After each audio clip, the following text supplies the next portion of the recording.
Friends ध्यान दीजिएगा, 68वीं BPSC के लिए paid Telegram daily target batch start कर दिया जा चुका है। डेली टारगेट बैच में देखिए डेली टारगेट्स और रिवीजन आपको इसमें करवाए जाएंगे। टारगेट होने के बाद बिहार स्पेशल सारा पीडीएफ यहाँ पे दिया जाएगा, चाहे हिस्ट्री पॉलिटी ज्योग्राफी हो या करंट अफेयर्स हो, सब कुछ यहाँ मिल जाएगा। अलग अलग कोचिंग संस्थान इनके जो प्रैक्टिस सेट मार्केट में आते हैं, लाइक आस्था परफेक्शन दृष्टि, तो जैसे जैसे मार्केट में इनके प्रैक्टिस सेट आएंगे वो भी आपको यहाँ पे अवेलेबल करवाया जाएगा। हमारे हैंड रिटन नोट्स भी मिल जाएंगे और साथ ही साथ सारे सब्जेक्ट के जो इंपॉर्टेंट पीडीएफ है आपको हमारे ग्रुप में मिल जाएगा। यानी कि हमारे ग्रुप में आने के बाद आपको और कुछ भी करने की जरूरत नहीं, आपको सब कुछ यहाँ पे अवेलेबल करवा दिया जाएगा। करंट अफेयर्स का भी इंपॉर्टेंट पीडीएफ जो सब कुछ मिल जाएगा। यहाँ पे आप लोग व्हाट्सएप के ऊपर में आप लोग मैसेज करेंगे, पेमेंट डिटेल जान लेंगे और पेमेंट करने के बाद स्क्रीनशॉट भेजेंगे, फिर आपको ऐड कर लिया जाएगा ग्रुप के अंदर में। Hello everybody, welcome you all to mission competition. मैं राहुल आपसे स्वागत करता हूं। सो देखिए 68th बीपीएससी के लिए क्राउन में से हमारा प्रैक्टिस सेट स्टार्ट हो चुका है और इस क्रम में हमने 2 प्रैक्टिस सेट ऑलरेडी कंप्लीट कर लिया। अगर आपने वो सब नहीं देखा है, नीचे डिस्क्रिप्शन में सीधा प्लेलिस्ट ही दे दिया गया है, तो प्लेलिस्ट पे आप क्लिक करके वो दोनों के दोनों जो है प्रैक्टिस सेट आप देख सकते हैं। इस वीडियो का कट ऑफ जो है देखिए 100 मार्क्स रखा गया है। उम्मीद करता हूँ आप सब इसको टच करेंगे और कमेंट करके अपने स्कोर हमारे साथ डेफिनेटली ही शेयर करिएगा। And if you like the video then please do like the video. चलिए हम लोग वीडियो स्टार्ट करते हैं। ध्यान दीजिएगा, इस श्रृंखला में 15 सेट है, इस बुक में 15 सेट है और इस 15 सेट में से हमने 2 सेट कंप्लीट कर लिया है। Set number 1, set number 2 complete हो चुका है। आज हम लोग सेट नंबर 3 लेके आपके सामने हाजिर हैं। आज हम लोग सेट नंबर 3 करेंगे। चलिए बिना देरी किए फटाफट से आज का सेट नंबर 3 हम लोग स्टार्ट करते हैं। तो यहाँ से आता है हमारा सेट नंबर 3 और इसको मैं कर लेता हूँ आपके लिए जूम। चलिए बेहतरीन, हाँ जी। तो यहाँ से आता है हमारा सेट नंबर 3 का पहला सवाल। पहला सवाल बोल रहा है, देखिएगा, वैदिक देव मंडल में निम्न में से कौन सा देवता युद्ध का देवता माना जाता है? कौन सा देवता युद्ध का देवता माना जाता है? देखिए इंद्र को माना जाता है। बी हमारा सही हो जाएगा। नंबर 2 देखें, बुद्ध की 80 फुट बड़ी प्रतिमा जो बोध गया में है निर्मित की गई थी। देखिए ये जो मूर्ति निर्मित की गई थी ये जापानियों के द्वारा निर्मित किया गया था। हमारा ए यहाँ पे करेक्ट हो जाएगा, राइट। यह जो प्रतिमा है देखिए लाल ग्रेनाइट बलुआ पत्थर से निर्मित हुआ है और इसके निर्माण में 7 वर्ष का समय लगा था। ध्यान रखिएगा इस बात का, ठीक है। आगे बढ़ते हैं हम लोग। नंबर 3 देखिए, गोपनीय किसका एक संप्रदाय था? माफ कीजिएगा, यापनीय है, यापनीय, मैंने गोपनीय बोल दिया है, एक्सट्रीमली सॉरी। यापनीय किसका एक संप्रदाय था? ठीक है, ये संप्रदाय था देखिए जैन धर्म का। बी करेक्ट होगा। नंबर 4 देखते हैं, राजकुमार जो अपने पिता की मृत्यु के लिए उत्तरदायी था, कौन सा वो राजकुमार था? देखिए वो राजकुमार था अजातशत्रु। आप सभी जानते हैं इसने अपने फ्रेंड्स अनअकैडमी आपके लिए बेहतरीन मौका, प्रतिज्ञा 68 बीपीएससी फाउंडेशन बैच यहाँ पे 5 जनवरी से स्टार्ट किया जा चुका है। आप लोग इसमें डेफिनेटली इनरोल कर लीजिए। इनरोल करने के लिए आपको यूज़ करना होगा कोड RKG10 और ये कोड यूज़ करते ही आपको देखिए अभी 2023 में सीधा चाहे आप कोई भी कोर्स कर दीजिए 23% का ऑफ आपको यहाँ पे देखने को मिल जाएगा। साथ ही साथ मैं आपको बता दूं प्रयास सचिवालय सहायक का मेंस बैच भी स्टार्ट हो चुका है। इसमें अगर आप लोग जुड़ना चाहते हैं, देखिए बिल्कुल इंडिया के टॉप एजुकेटर्स आपको सब कुछ यहाँ पढ़ाएंगे, असिस्ट करेंगे। इसमें भी जुड़ने के लिए आपको RKG10 ये रेफरल कोड यूज़ करना होगा और ये रेफरल कोड यूज़ करते ही आपको 23% ऑफ अभी मिलेगा। ये 2023 का एक्सक्लूसिव ऑफर है आपके लिए। साथ ही साथ यहाँ पे ध्यान दीजिएगा, न्यू ईयर रेजोल्यूशन में आप यहाँ इस बैच को लेके अपने पढ़ाई को और भी बेहतर कर सकते हैं। और डोंट फॉरगेट, चाहे आप कोई सा भी अनअकैडमी का सब्सक्रिप्शन लीजिए, बीपीएससी हो या कोई भी हो, आपको यहाँ पे हर एक सेक्शन के ऊपर में, हर एक कोर्स के ऊपर में 23% ऑफ मिल जाएगा। उसके लिए आपको यूज करना होगा RKG10। तो don't waste it, just grab it. पिता की जो है हत्या किया था, ठीक है, बिंबिसार का, ठीक है, और फिर ये राजगद्दी में बैठा था। नेक्स्ट देखते हैं नंबर 5, बुलंदी बाग प्राचीन स्थान था। ये पाटलिपुत्रा का प्राचीन स्थान था, तो बी हमारा यहाँ पे एब्सोल्यूट करेक्ट हो जाएगा। नंबर 6, प्रसिद्ध यूनानी राजदूत मेगास्थनीज भारत में किसके दरबार में आए थे? तो ये भारत में आया था, ध्यान दीजिएगा, चंद्रगुप्त द्वितीय के टाइम में, ठीक है। सी यहाँ पे हमारा सही हो जाएगा। 7 नंबर देखिए, ब्राह्मी लिपि को सबसे पहले किसने पढ़ा था? देखिए सबसे पहले पढ़ा था जेम्स प्रिंसेप ने। आप सबने इसको लूसेंट में पढ़ा होगा।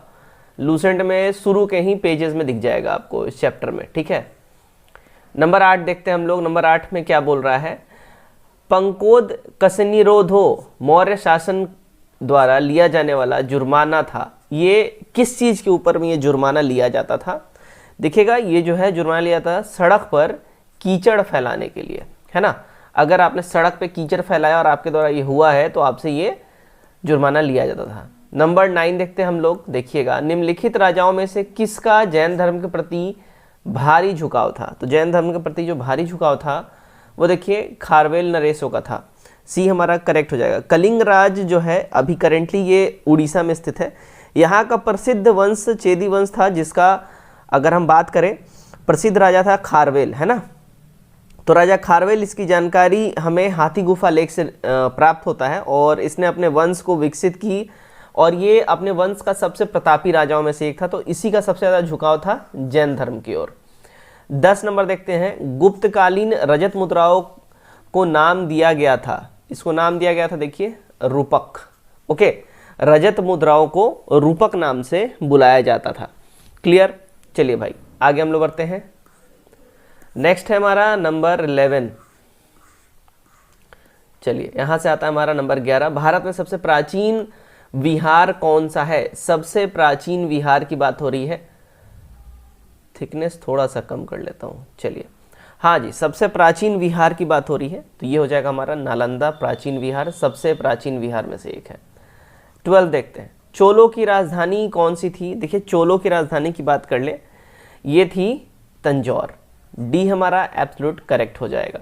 ठीक, आगे बढ़ते हैं। नंबर 13। स्वप्न वासवदाता के लेखक कौन है? देखिए स्वप्न वासवदाता के जो लेखक की बात कर ले, इसके लेखक है भास। बी हमारा करेक्ट हो जाएगा। काफ़ी ज़्यादा फेमस इनके द्वारा ये बुक है, आप सबने इसके बारे में सुना होगा, पढ़ा होगा। 14। दिल्ली का प्रथम मुस्लिम शासक कौन था? दिल्ली का प्रथम मुस्लिम शासक की बात कर लें, ये था इल्तुतमिश। बी हमारा सही हो जाएगा।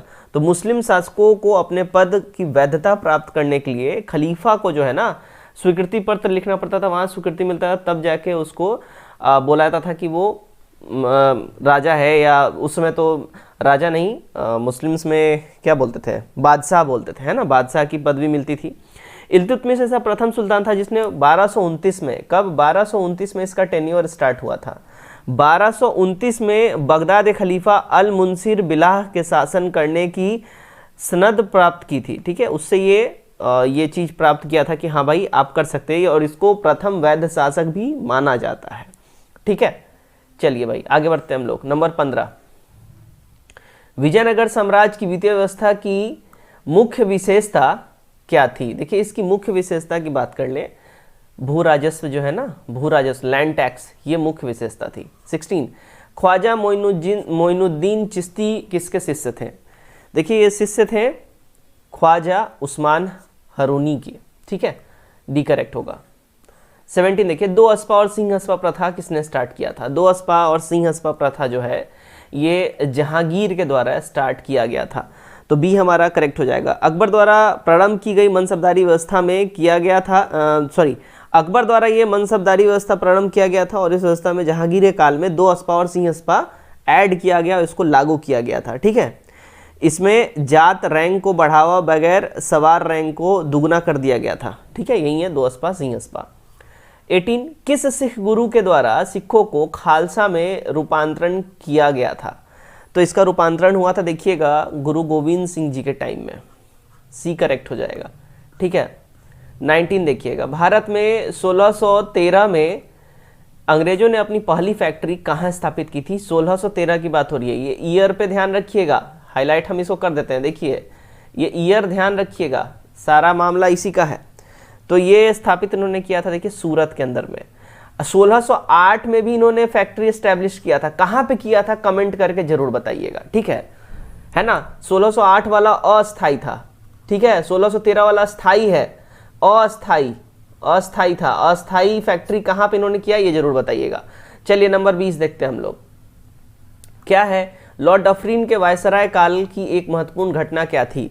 इनके वायसराय काल की एक महत्वपूर्ण घटना थी देखिए भारतीय राष्ट्रीय कांग्रेस की स्थापना, है ना। सी हमारा करेक्ट हो जाएगा, है ना, ध्यान रखिएगा इस बात का। तो 1884 से 88 तक इनका टेन्योर रहा था और 1885 में 28 दिसंबर के दिन राष्ट्रीय कांग्रेस की स्थापना हुई थी और इसके संस्थापक एओ ह्यूम थे, ध्यान रखिएगा, है ना। चलिए 21 हम लोग देखते हैं। 21 में क्या बोला जा रहा है? ओके, देखिए मानव बलि प्रथा का निषेध करने के कारण अंग्रेजों के विरुद्ध विद्रोह करने वाली जनजाति का नाम क्या था? तो इस जनजाति का नाम था खोंद जनजाति। बी हमारा यहाँ पे सही हो जाएगा। 22 देखिए, अमेरिका में फ्री हिंदुस्तान अखबार किसने स्टार्ट किया था? तो तो ये अखबार स्टार्ट किया था, अगर हम बात कर ले किसने स्टार्ट किया था, तो ये स्टार्ट किया था तारकनाथ दास जी ने। डी करेक्ट होगा। नंबर 23, प्रार्थना समाज के संस्था के संस्थापक कौन था? तो प्रार्थना समाज संस्था के संस्थापक थे महादेव गोविंद रनाडे जी। डी यहाँ पे हमारा एब्सोल्यूट करेक्ट हो जाएगा। देखिएगा, महाराष्ट्र में इन्होंने 1867 में इसकी स्थापना करी थी। कब? 1867 में। कहाँ? महाराष्ट्र में। ठीक है, ध्यान रखिएगा। 24, भारतीय राष्ट्रीय कांग्रेस का 27वां अधिवेशन किस स्थान पर हुआ था? ये वाला क्वेश्चन भी था, अभी जो एग्जाम हुआ है बिहार एसएससी वाला, इसमें ये वाला सवाल भी था। सेकेंड शिफ्ट का ये सवाल था कि भारतीय राष्ट्रीय कांग्रेस का 27वां अधिवेशन, एकदम सेम टू सेम हूबहू क्वेश्चन उठा के दे दिया गया था भाई, बांकीपुर में हुआ था, एकदम सेम यही उठा के दे दिया गया था, यही वाला सवाल, एकदम कुछ भी चेंजेस नहीं था उसमें। चलिए भाई आगे बढ़ते हैं हम लोग। 25 नंबर, निम्नलिखित में वह कौन व्यक्ति था जिसने विदेश में गणतंत्रात्मक सरकार की स्थापना की थी? तो ये सरकार की स्थापना किसने किया था? महेंद्र प्रताप जी ने करा था। ठीक है, हमारा क्या हो जाएगा, ये यहाँ पे सही हो जाएगा। ठीक है, देखिए ध्यान दीजिएगा, राजा महेंद्र प्रताप सिंह भारत के मुख्य क्रांतिकारी एवं समाज सुधारक में से एक थे और आर्यन पेशवा के नाम से भी उनको जाना जाता था। 1906 में कलकत्ता के कांग्रेस अधिवेशन में भाग ये लिए थे, है ना। और इन्होंने ही, अगर हम बात करें विदेश में गणतंत्रात्मक सरकार की स्थापना इन्होंने ही करी थी। ठीक है, चलिए नंबर 26 देखते हैं। महात्मा गांधी ने सबसे पहले किस किसान आंदोलन में भाग लिया था? तो सबसे पहले इन्होंने जिस किसान आंदोलन में भाग लिया था वो था चंपारण किसान आंदोलन। ठीक है, ध्यान रखिएगा, बी हमारा करेक्ट हो जाएगा। ओके, चलिए भाई, कब? तो 1917 में, है ना। चलिए 27, गांधी जी ने जिस विदेशी पत्रकार को दांडी मार्च के समय अपने साबरमती आश्रम में ठहराया था वो कौन था? तो वो विदेशी जो पत्रकार था वो था वेब मिलर। बी करेक्ट होगा। 28, श्री नरसिंह नारायण क्या थे? तो नरसिंह नारायण की बात कर लें, देखिए वो एक एक्टिविस्ट थे, समाजवादी थे। ए हमारा करेक्ट हो जाएगा। 29, भारत छोड़ो का नारा किसने दिया था? देखिए भारत छोड़ो का नारा देने की बात कर ले तो ये दिया था यूसुफ मेहर अली जी ने। सी करेक्ट होगा। काफ़ी इंपॉर्टेंट क्वेश्चन है, यहाँ VVI इसको लिख लीजिए, बहुत बेहतरीन सवाल है। यूसुफ मेहर अली जो है प्रसिद्ध राजनेता और स्वतंत्रता सेनानी थे। ये समाजवादी विचारधारा से काफ़ी ज़्यादा प्रेरित थे और इन्होंने बॉम्बे का मेयर 1942 में चुना गया था और इन्होंने ही national militia Bombay youth league की स्थापना की थी और इन्होंने ही साइमन गो बैक का भी नारा दिया था, भारत छोड़ो का भी नारा इन्होंने ही दिया था और भारत छोड़ो आंदोलन में गांधी जी के साथ ये प्रथम भूमिका भी निभाए थे। ठीक है, तो साइमन गो बैक यूसुफ मेहर अली ने ही करा है, ये नारा दिया है और भारत छोड़ो का भी नारा इन्होंने ही दिया है। तो वेरी वेरी इंपॉर्टेंट ये सवाल है, यहाँ से 2 सवाल आपके रेडी हो जाते हैं। ठीक है, चलिए 30 नंबर देखिए।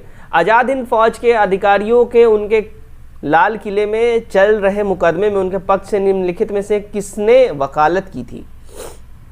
देखिए ये वकालत किया था सर TB सप्रू ने। ठीक है, तेज बहादुर सप्रू ने। डी हमारा करेक्ट होगा। चलिए 31 अभी आया नहीं है, 31 नंबर क्वेश्चन है। ठीक है, अगस्त 1947 में स्वतंत्रता दिवस के समारोह में निम्नलिखित में कौन सा नेता कहीं भी सम्मिलित नहीं हुआ? देखिए कहीं भी सम्मिलित नहीं होने की बात हो रही है।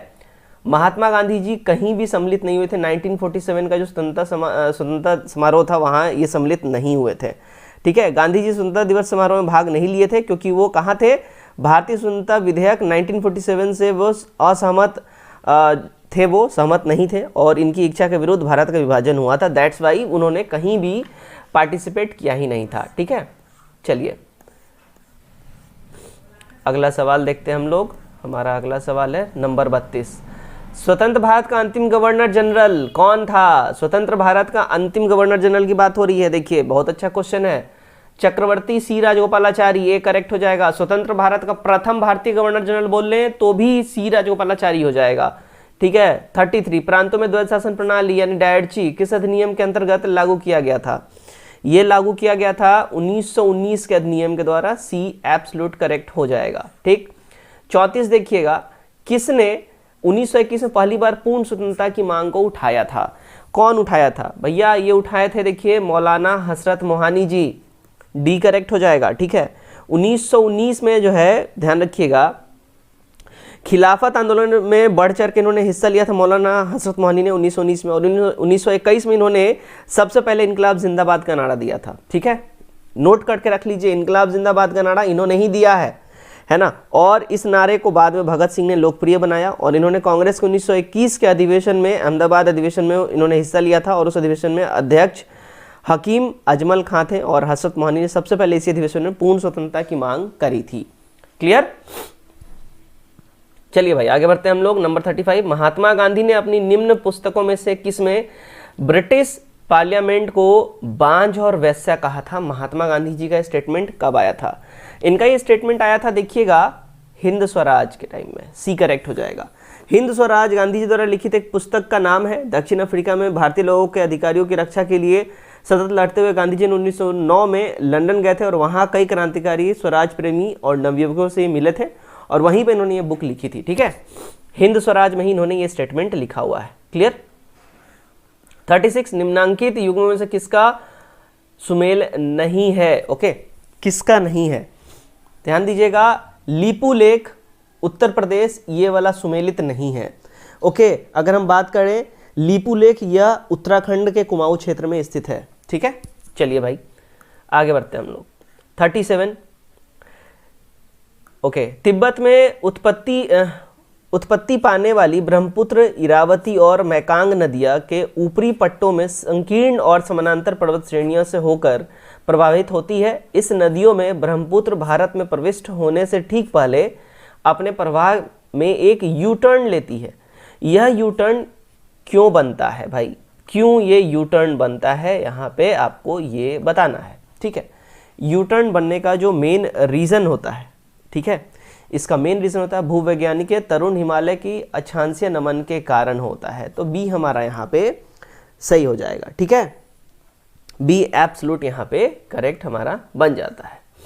38 देखते हैं हम लोग, क्या बोल रहा है? भारतीय मानसून मौसमी विस्थापन से इंगित है, किसका कारण है ये? देखिएगा, ये जो मेन रीज़न है वो है स्थल तथा समुद्र का विभेदी तापमान की वजह से होता है। ए करेक्ट होगा। 39 देखिए, निम्नलिखित में से कौन सा द्रप्स यानी ड्रिप सिंचाई पद्धति के प्रयोग का या प्रयोग के लाभ है?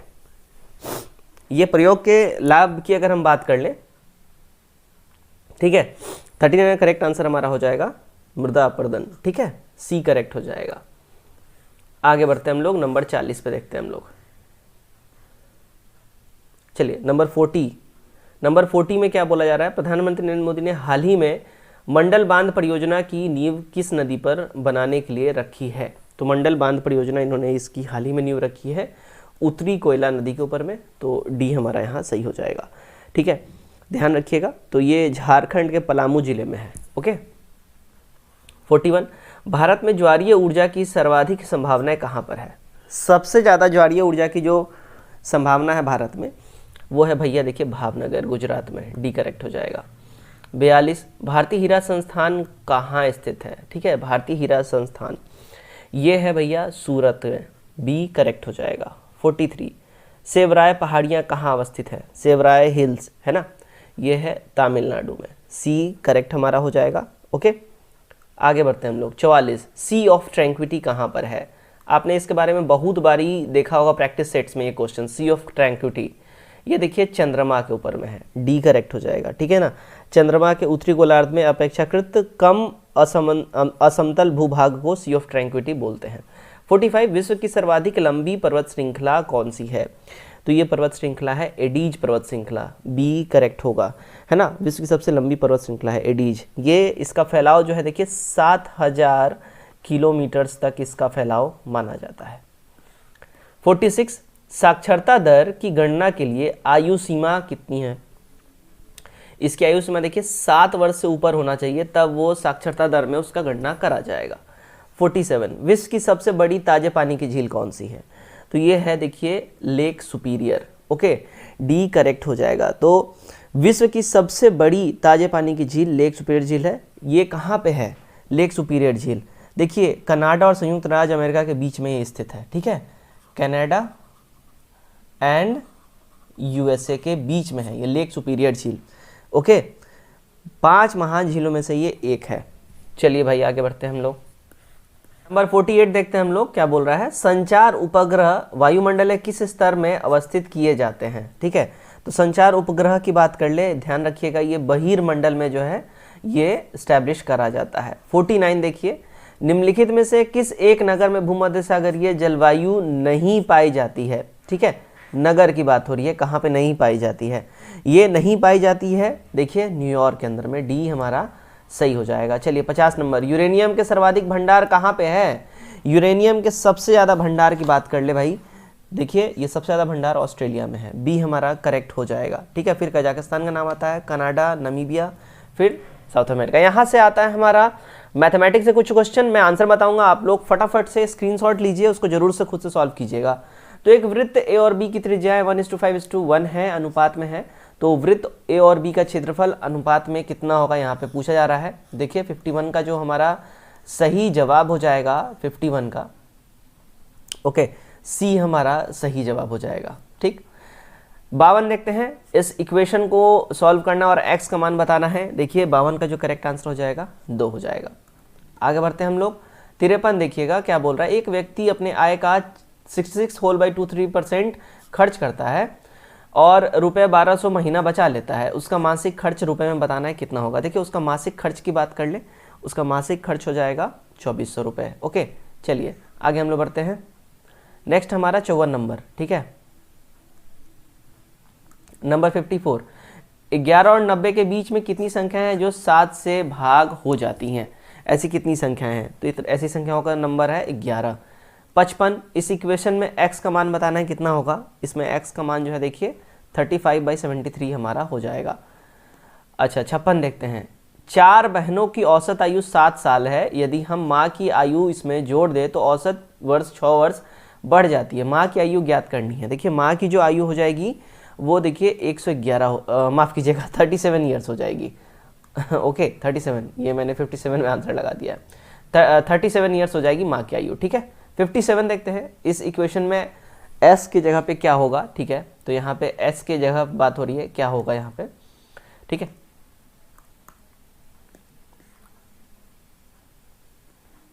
ओके चलिए, तो 57 का जो हमारा यहाँ पे करेक्ट आंसर हो जाएगा 57 का, इसका करेक्ट आंसर हो जाएगा 115। राइट, चलिए आगे बढ़ते हैं हम लोग। 58 देखते हैं। 58 में देखिए, त्रिभुज पी क्यू आर में यदि ट्राइंगल पी 120 डिग्री और P Q equal to P R, तो ट्राइंगल क्यू और ट्राइंगल आर क्रमशः कितना होगा। देखिए इसका बात करें वैल्यू की, तो ये हो जाएगा 30 डिग्री और 30 डिग्री। ठीक है, 59 देखिएगा, दो धनात्मक संख्याओं का अंतर 72 और तथा एक को दूसरे से भाग देने पर भागफल 4 है, संख्याएं चुननी है, कितनी होगी। संख्याओं की बात कर ले, देखिएगा भाई यहाँ पे हो जाएगा 24 और 96। ठीक, 60 देखिएगा, दो स्टेशन ए और बी के बीच की दूरी 70 किलोमीटर है और एक रेलगाड़ी 80 किलोमीटर प्रति घंटा की चाल से ए और बी की ओर प्रस्थान करती है तथा उसी समय रेलगाड़ी 1 किलोमीटर प्रति घंटा की चाल से बी की तरफ प्रस्थान करती है, तो एक दूसरे को निम्न में से कितने समय में वो मिल जाएंगी। तो इसकी बात कर ले 60 का, तो करेक्ट आंसर हो जाएगा 30 मिनट में। चलिए भाई 61 हम लोग देखते हैं। यहाँ से हमारा 61 स्टार्ट होता है, साइंस का सवाल यहाँ से हमारे स्टार्ट हो जाते हैं। ठीक है, चलिए, निम्नलिखित में से SI यूनिट को कौन सा सही सुमेलित नहीं है। SI यूनिट में देखिएगा, दाब का डाइन ये वाला गड़बड़ है। ठीक है, दाब द्रव का सामान्य गुण है और द्रव द्वारा एकांक क्षेत्रफल पर लंबवत लगाए जाने वाला बल को दाब या प्रणोद कहते हैं। तो दाब का SI मात्रक न्यूटन मीटर होता है, ना कि डाइन होता है। ठीक है, 62 देखते हैं हम लोग। देखिएगा 62 यहाँ सुमेलित करना है। राइट, ध्यान दीजिएगा 62 नंबर में। तो 62 नंबर में देखिएगा, भूकंप का हमारा रिलेटेड हो जाएगा सिस्मोग्राफ से। ठीक है, इसी से भूकंप की नाप होता है। ऊंचाई अमीटर हो जाएगा, उसका बाद विद्युत धारा ये जो है इसको हम लोग करेंगे, माफ़ कीजिए, ऊंचाई अल्टीमीटर हो जाएगा। अमीटर मैंने बोल दिया है, अल्टीमीटर ऊंचाई हो जाएगा। ठीक है, ऊंचाई अल्टीमीटर हो जाएगा। भूकंप सिस्मोग्राफी ऊंचाई अल्टीमीटर, विद्युत धारा अमीटर और प्रतिरोध ओम हो जाएगा। ए वाला हमारा कूट सही बैठ जाता है। आगे बढ़ते हैं। 63, पीसा की झुकी मीनार गिर नहीं जाती है, ऐसा क्यों होता है। देखिए ऐसा होने का जो रीज़न है वो है गुरुत्व केंद्र से जाने वाली ऊर्ध्वाधर लाइन रेखा तल के अंदर रहती है, दैट्स वाई वो नहीं गिरता है। डी करेक्ट हो जाएगा। 64, कड़े जाड़े में झील की सतह हिमशीतित हो जाती है किंतु उसके तल में जल द्रव अवस्था में बनी रहती है, यह किस कारण से होता है? ऐसा होने का जो मुख्य रीज़न होता है वो जल की सघनता 4 डिग्री सेल्सियस पर अधिकतम होती है। तो हमारा सी यहाँ पे सही हो जाएगा। 65, कार में पीछे की यातायात दृश्यावलोकन के लिए किस प्रकार के शीशे का प्रयोग होता है? तो उसमें जो शीशा यूज होता है वो होता है उत्तल दर्पण, दूर की वस्तुओं के देखने के लिए, नजदीक, ठीक है, सी करेक्ट हुआ। 66, स्पष्ट रूप से प्रतिध्वनि सुनने के लिए परावर्तित सतह और सुनने वाले के मध्य कम से कम कितनी दूरी होनी चाहिए? उनके बीच में मिनिमम जो है 16.5 मीटर का डिस्टेंस होना चाहिए, राइट।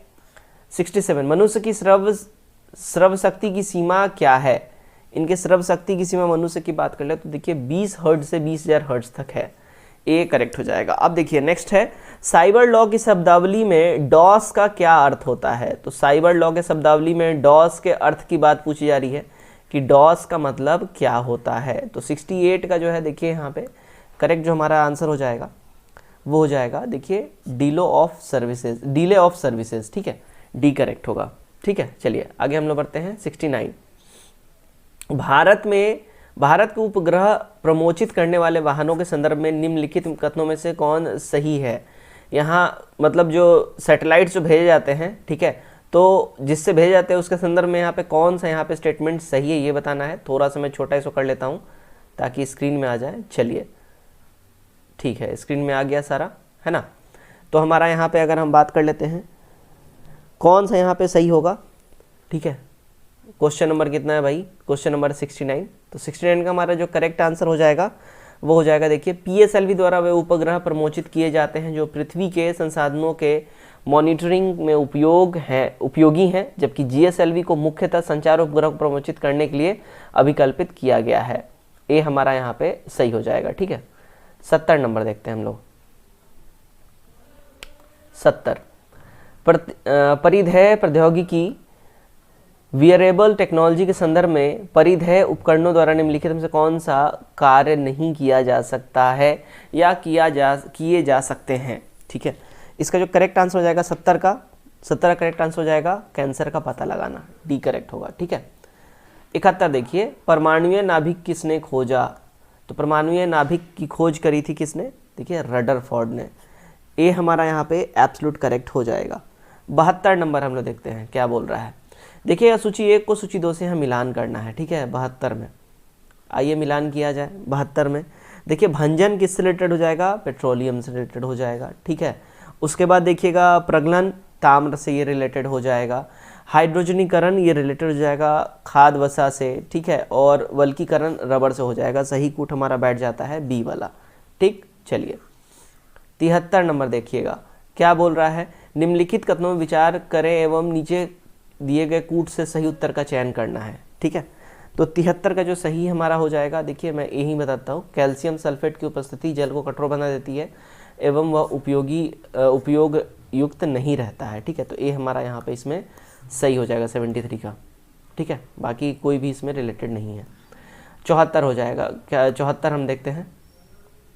74 का निम्नलिखित में से किस एक को स्ट्रेंजर गैस भी कहते हैं? स्ट्रेंजर गैस जो है देखिए जिनॉन को जो है स्ट्रेंजर गैस भी कहते हैं। 75 धोने के सोडे का रासायनिक सूत्र क्या है? धोने के सोडे का रासायनिक सूत्र की बात करें Na2CO3 हमारा हो जाएगा करेक्ट आंसर। 76 अंगूर में प्रचुर मात्रा में पाया जाने वाला ऑर्गेनिक अम्ल कौन सा है? तो अंगूर में प्रचुर मात्रा में जो पाया जाता है ऑर्गेनिक अम्ल वो है टॉर्ट्रिक एसिड, डी करेक्ट होगा। 77 निम्नलिखित जीवाश्म ईंधनों में कौन स्वच्छतम ईंधन है? इसमें स्वच्छतम ईंधन की बात कर ले देखिए नेचुरल गैस यानी प्राकृतिक गैस जो है वो स्वच्छतम ईंधन हो जाएगा, ठीक है। 78 देखते हैं, कार्बनिक खाद हमारे लिए बेहतर माने जाते हैं क्योंकि वे देखिए कार्बनिक खाद हमारे लिए इसलिए बेहतर माने जाते हैं क्योंकि वो होते हैं क्या? तो बिना कृत्रिम खादों एवं कीटनाशकों के उपयोग के उगाए जाते हैं वो, इसलिए वो इम्पॉर्टेंट होते हैं, ठीक है। 79 निम्नलिखित में से कौन सुमेलित नहीं है? इनमें से सुमेलित नहीं की बात कर ले देखिएगा सिल्वर इलेक्ट्रिक बल्ब ये सुमेलित नहीं है, ओके। हमारा जो करेक्ट आंसर हो जाएगा सी हो जाएगा, ठीक है। इलेक्ट्रिक बल्ब जो है टंगस्टन का उसका फिलामेंट बना होता है ना कि सिल्वर का। 80 यहाँ कूट का मिलान करना है, ठीक है ना, ओके। देखिएगा 80 में हमारा क्या हो जाएगा? पोटेशियम ब्रोमाइड ये फोटोग्राफी में यूज होता है, ठीक है, फोटोग्राफी में यूज होता है। उसके बाद पोटेशियम नाइट्रेट बारूद बनाने में इसका इस्तेमाल होता है, ठीक है। उसके बाद पोटेशियम सल्फेट इसका इस्तेमाल होता है उर्वरक में, और मोनो पोटेशियम टार्टरेट ये बेकरी में होता है। करेक्ट हो जाएगा कूट, ए वाला हमारा यहाँ पे मिलता है। चलिए अब 81 से हमारा क्वेश्चन स्टार्ट होता है। यहाँ से डायनासोर थे, देखिए डायनासोर की बात कर ले भाई, डायनासोर थे मोसोजोइक सरीसृप, डी हमारा यहाँ पे करेक्ट होगा। 82 खमीर एक उदाहरण है, खमीर जो है उदाहरण है किसका, फंजाई का, कवक का, बी करेक्ट होगा। 83 मानव शरीर के किस अंग में लसिका कोशिकाएं बनती हैं, देखिए लसिका कोशिकाएं जो हैं मानव में, मानव के जो तिल्ली जो है ना उसके अंदर ये बनती है, तो डी हमारा यहाँ पे तिल्ली यानी प्लीहा मानव के पेट में स्थित होता है, वहीं पे होता है, ठीक है। चलिए 84 स्टार्च को जल अपघटन से ग्लूकोज हाइड्रोलिसिस स्टार्च बनाने वाला एंजाइम कौन सा है, देखिए वो एंजाइम है कौन, एमाइलेज, बी एब्सोल्यूट करेक्ट हो जाएगा, ठीक है। पर 85 हम लोग देखते हैं क्या बोल रहा है, देखिएगा कोलोकैसिफेरॉल रासायनिक यौगिक का सामान्य नाम क्या है, कोलोकैसिफेरॉल, इसका सामान्य नाम की बात कर ले भाई, ये हो जाएगा विटामिन डी, बी करेक्ट होगा। 86 इकोसिस्टम के संबंध में निम्न में से क्या सही है, तो इकोसिस्टम के संबंध में जो सही है वो है उत्पादक प्राथमिक उपभोक्ता से अधिक है, तो हमारा सी वाला यहाँ पे सत्य हो जाएगा।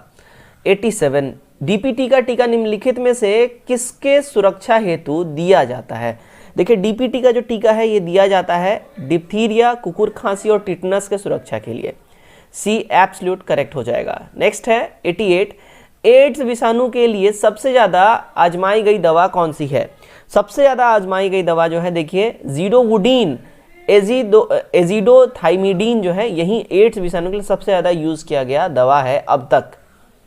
89 मानव शरीर की आंतरिक संरचना के अवलोकन के लिए प्रयोग में आने वाली परिकलित टोमोग्राफी के लिए निम्नलिखित में से कौन सी प्रयोग में लाई जाती है, देखिएगा एक्स रेज जो है ये यूज में लाया जाता है।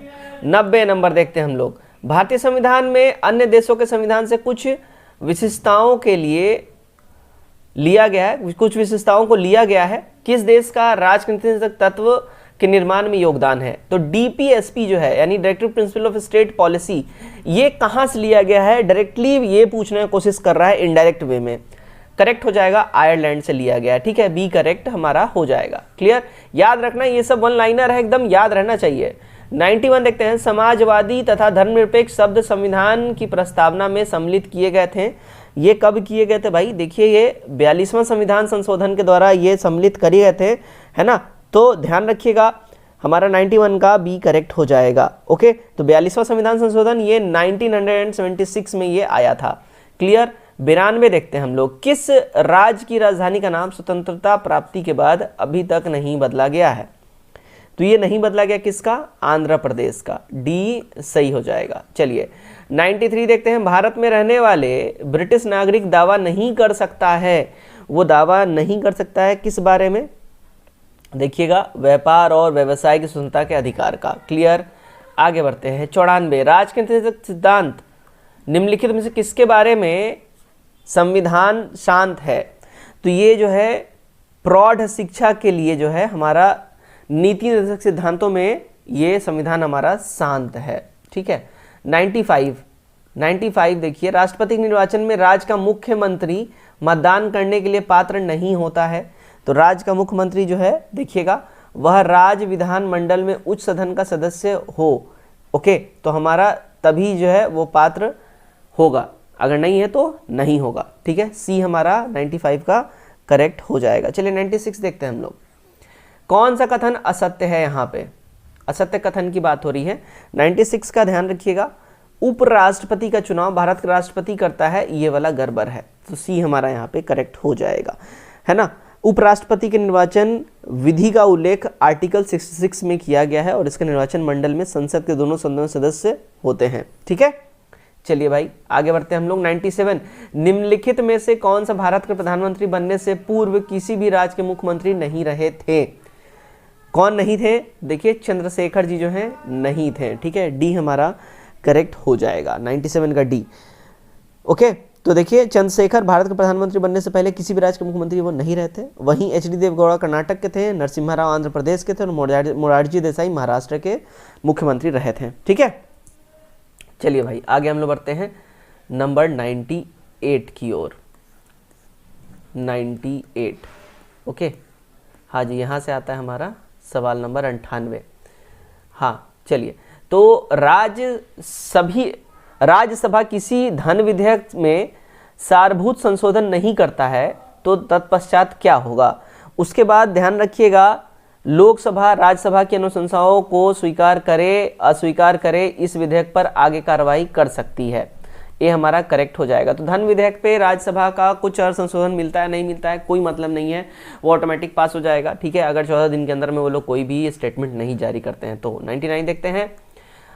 मैंने भारत के संविधान के प्रति सच्चा विश्वास और सच्ची निष्ठा रखूंगा, भारत की संप्रभुता और अखंडता को बनाए रखूंगा, अपने पद के कर्तव्यों का निर्वहन करूंगा, संविधान और कानून की रक्षा करूंगा। यह शपथ ली जाती है किस पोस्ट को धारण करने से पहले।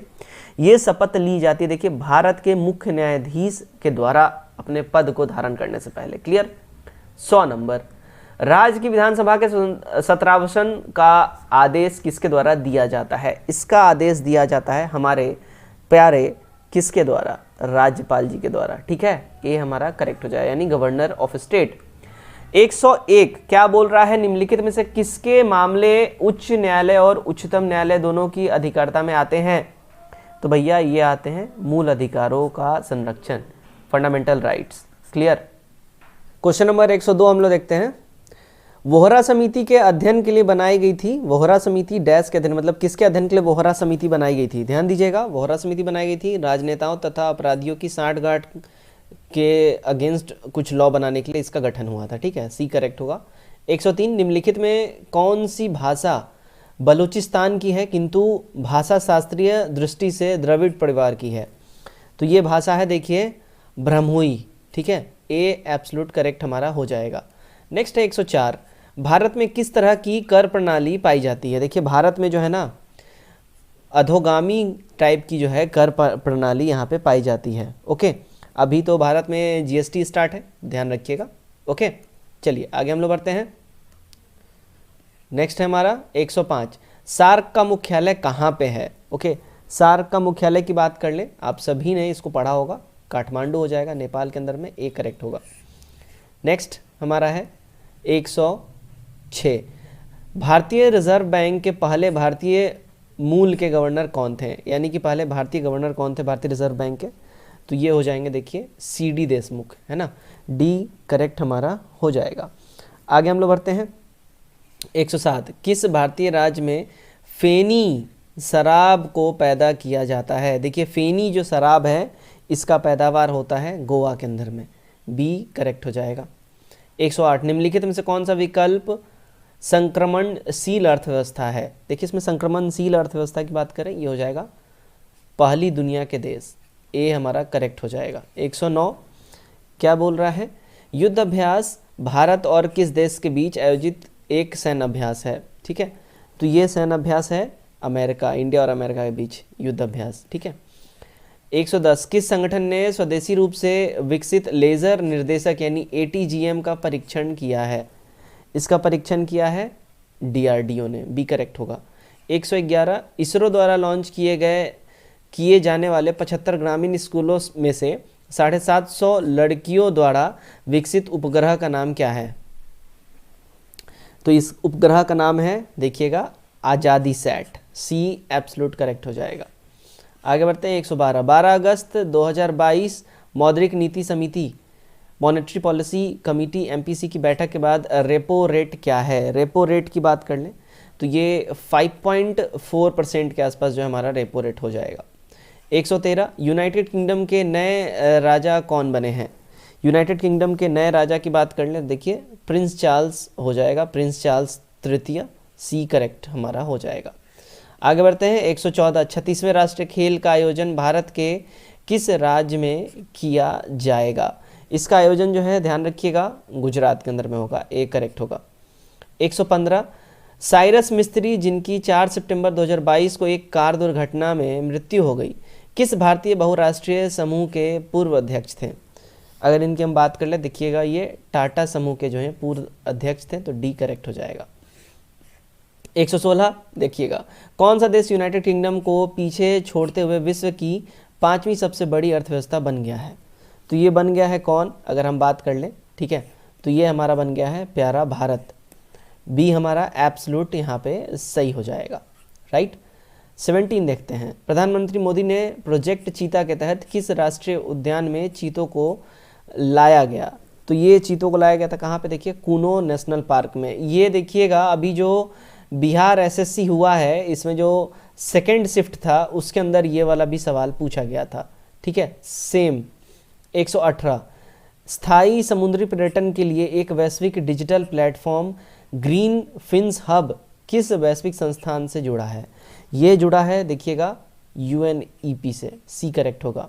119, अंतर्राष्ट्रीय सांकेतिक भाषा दिवस कब मनाया जाता है? देखिएगा ये हर साल 23 सितंबर के दिन मनाया जाता है, ए हमारा यहाँ पे सही हो जाएगा। आगे बढ़ते हैं, देखिए सैफ महिला चैंपियनशिप 2022 का खिताब किसने जीता है? अगर इसकी हम बात कर ले किसने जीता है, ओके, ये जीता है देखिए बांग्लादेश ने, सी करेक्ट हो जाएगा। 121 देखते हैं, भारत में निर्मित ड्रोन या ड्रोनी का निर्माण किस कंपनी द्वारा किया गया है? इसके निर्माण की बात कर ले, ये किया गया है देखिए गरुड़ एरोस्पेस के द्वारा, सी करेक्ट हो जाएगा। मुलायम सिंह यादव जिनका 10 अक्टूबर 2022 को निधन हो गया, उन्होंने उत्तर प्रदेश के मुख्यमंत्री के रूप में कितनी बार कार्य किया था? देखिए उन्होंने कुल मिला के 3 बारी यूपी के सीएम के रूप में काम किया था, ठीक है। चलिए 23, न्यायमूर्ति यूयू ललित के बाद भारत के 5वें मुख्य न्यायाधीश सीजीआई के रूप में कौन पदभार ग्रहण करेगा? ठीक है, तो ये पदभार ग्रहण करेंगे डीवाई चंद्रचूड़, तो हमारा डी करेक्ट होगा। नेक्स्ट देखते हैं हम लोग 124, संयुक्त राष्ट्र विश्व भू स्थानिक congress united nation world geospectral congress का मेजबान कौन सा शहर है?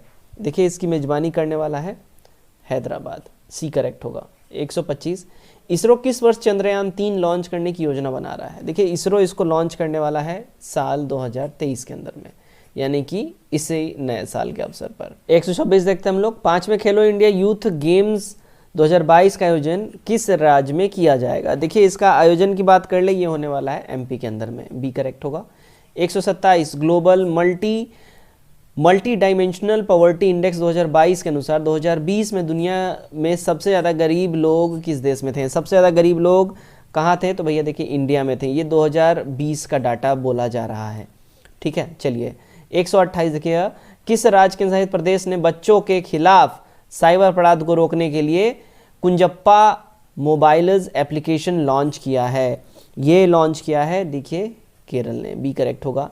129, अंडर 19 मेंस टी20 वर्ल्ड कप 2024 की मेजबानी कौन सा देश करेगा? टी20 वर्ल्ड कप की बात हो रही है, इसकी मेजबानी करेगा देखिए श्रीलंका, ए करेक्ट होगा। 130, किस संस्था ने डिजिटल शक्ति अभियान 4.0 लॉन्च किया है? देखिए इसको किसने लॉन्च किया है? ये लॉन्च किया है देखिएगा राष्ट्रीय महिला आयोग ने। 131, भारत ने कोप 27 के दौरान किस देश के साथ लीड आईटी समिट की मेजबानी की है? तो इसकी मेजबानी किसने करी है? स्वीडन ने करा है, बी करेक्ट हमारा हो जाएगा, ठीक है। चलिए 132 देखिए, उस खाते को क्या कहा जाता है जो एक बैंक दूसरे अक्सर एक विदेशी बैंक की ओर से रखता है? उस खाते को कहा जाता है देखिए वोस्ट्रो खाता, ए करेक्ट हो जाएगा। 133, मुख्यमंत्री ग्रामीण सोलर स्ट्रीट लाइट योजना के तहत प्रत्येक वार्ड में कितने सोलर स्ट्रीट लाइट लगाने की योजना है? प्रत्येक वार्ड की बात कर लें तो देखिएगा 10 सोलर लाइट लगाने की योजनाएं हैं। 134, विश्व फोटोग्राफी दिवस निम्न में से किस दिन मनाया जाता है? देखिए विश्व फोटोग्राफी दिवस जो है हर साल जो है 19 अगस्त के दिन मनाया जाता है। नेक्स्ट 135, टोक्यो ओलंपिक में निम्नलिखित में से किस स्पर्धा में भारत ने एक भी पदक नहीं जीता? तो वो स्पर्धा थी आर्चरी, निशानेबाजी, ठीक है, डी करेक्ट हो जाएगा, ठीक है। चलिए भाई नेक्स्ट हमारा हो जाएगा 136, ओके, बिहार की सबसे बड़ी नदी घाटी परियोजना कौन सी है? सबसे बड़ी नदी घाटी परियोजना बिहार की है देखिए गंडक नदी परियोजना, ए करेक्ट होगा। 137, लोकनायक जयप्रकाश नारायण को भारत रत्न कब मिला था? इनको भारत रत्न मिला था अगर हम बात कर ले साल 1999 में, सी हमारा यहाँ करेक्ट हो जाएगा। नेक्स्ट है 138, हाल ही में बिहार के किस स्थान पर सड़क अनुसंधान केंद्र बनाने की घोषणा की गई है? इसको बनाने की घोषणा करी गई है मोकामा में, सी करेक्ट होगा। 139, बिहार के किस जिले की सीमा नेपाल से लगने वाले जिलों में सबसे ज़्यादा लंबी है? ठीक है, कौन सा वो जिला है उसकी बात करें तो वो है देखिए पश्चिमी चंपारण, सी करेक्ट हो जाएगा हमारा। आगे बढ़ते हैं 140, बिहार में चाय की खेती सबसे पहले कहाँ शुरू की गई थी? तो बिहार में चाय की खेती सबसे पहले स्टार्ट हुआ था देखिए किशनगंज के अंदर में, जो कि वेस्ट बंगाल से ये टच होता है ना। 141, सोन नदी बिहार में प्रवेश करती है कहाँ से? ये बिहार में प्रवेश करती है देखिए रोहतास जिले से, ए करेक्ट होगा। 142, ब्रह्मगिरी राष्ट्रीय उद्यान किस प्रदेश में है? देखिए ब्रह्मगिरी राष्ट्रीय उद्यान की बात कर लें, ये भैया देखिए कर्नाटका के अंदर में, बी करेक्ट होगा। 143, हाल ही में किस राज्य सरकार ने कुश्ती खेल को वर्ष 2032 तक गोद लेने का फैसला किया है? ये काम किया है देखिए यूपी गवर्नमेंट ने, ठीक है, तो हमारा डी करेक्ट हो जाएगा। 144, निम्न में से कौन सा कथन स्टैचू ऑफ यूनिटी के बारे में सही नहीं है? इनमें सही नहीं कथन की बात कर लें तो देखिएगा इसकी ऊंचाई स्टैचू ऑफ लिबर्टी के बराबर है, ये गलत है, तो हमारा बी करेक्ट हो जाएगा, उससे भी अधिक है ना। स्टैचू ऑफ यूनिटी नर्मदा जिले में स्थित है और यह दुनिया का सबसे ऊंचा प्रतिमा है जो कि 31 अक्टूबर को जो है स्टैब्लिश किया गया था। 145 हम लोग देखते हैं। 145, जीवों के निम्नलिखित में से कौन सा समूह समान वर्गीकरण क्रम का प्रतिनिधित्व करता है? ये समूह है अगर हम बात कर ले वेल, डॉल्फिन और पोरपाइज, ठीक है, वेल, डॉल्फिन और पोरपाइज, तो ए हमारा करेक्ट हो जाएगा। नेक्स्ट देखते हैं हम लोग, अगला है हमारा 146, बिहार में लौंडा नृत्य कहाँ प्रचलित है? लौंडा नृत्य बिहार में ये प्रचलित है देखिए भोजपुर जिला में, ठीक है, सी करेक्ट होगा। 147, मखाना अनुसंधान केंद्र की स्थापना बिहार राज्य में किस स्थान पर की जा रही है? इसकी स्थापना बिहार में देखिए दरभंगा जिला में किया जा रहा है, ठीक है, सी करेक्ट होगा। 148, लोकनायक जयप्रकाश नारायण का जन्म स्थान कहाँ है? इनके जन्म स्थान की बात कर ले, इनका जन्म स्थान है सिताब दियारा, बी करेक्ट होगा। 149, बिहार राज्य में दलहन अनुसंधान केंद्र की स्थापना कहाँ की गई है? दलहन अनुसंधान केंद्र की स्थापना जो है बिहार में देखिए मोकामा जिले में की गई है, हमारा सी करेक्ट हो जाएगा। आज का हमारा सेट नंबर 3 से आखिरी सवाल है, क्वेश्चन नंबर 150, वैश्विक सूचना प्रौद्योगिकी रिपोर्ट यानी GIRT 2022 के अनुसार कौन सा देश नेटवर्क रेडिनेज इंडेक्स में सबसे ऊपर है? कौन सा है सबसे टॉप पर? करेक्ट जो इसका आंसर हो जाएगा 150 का USA हो जाएगा, right, United state of America. तो फ्रेंड्स ये था हमारा सेट नंबर 3। उम्मीद करता हूँ आपने इसमें मैक्सिमम क्वेश्चन सॉल्व किए होंगे। कमेंट करके अपने स्कोर जरूर से जरूर कमेंट करिए, बताइए कितना आपने सही किया। प्रीवियस अगर आपने वीडियोस नहीं देखा है, सेट 1 और 2 आपने नहीं देखा है, प्लेलिस्ट का लिंक नीचे डिस्क्रिप्शन में दे दिया गया है, उस पर क्लिक करिए एंड आप सारे के सारे वीडियोस देख सकते हैं। तो आज के इस वीडियो में बस इतना ही। Till then take care, bye bye and god bless you all.